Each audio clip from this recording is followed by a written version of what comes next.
Hey friends, today we're going to look at what is a bear market rally. So in June of 2022, the S&P 500 officially entered into a bear market. Now, just as a reminder, a bear market is a 20% decline in asset prices at a moment of time.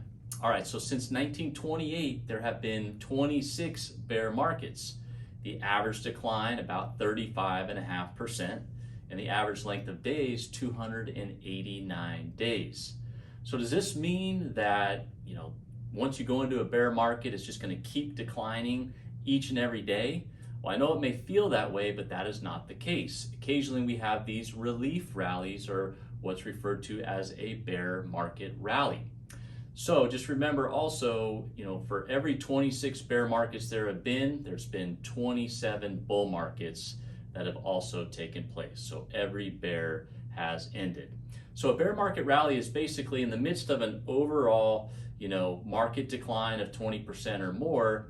At some point, the heavy selling, the panic selling, where people just throw in the towel, I've had enough, it subsides and we get what are called oversold conditions. And then you see institutions and investors step in and buy stocks and bonds, stock and bond funds at a discounted rate. And that creates a rally that can last a couple days or a few months.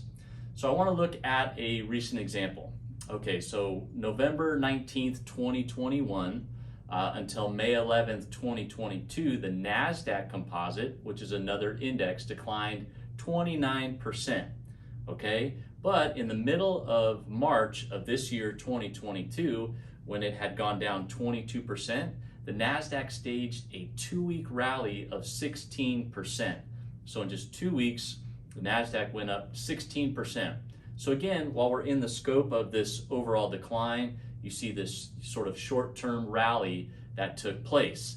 Now, because we are in the midst of an overall, starting to look like an economic decline, the NASDAQ resumed a downward, trend and has since made newer lows.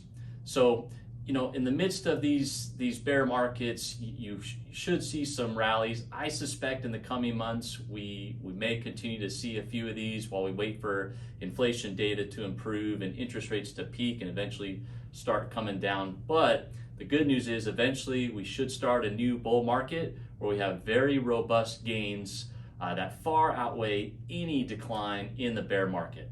So I know it's been a tough year. Hang in there, and I remain very optimistic for the future.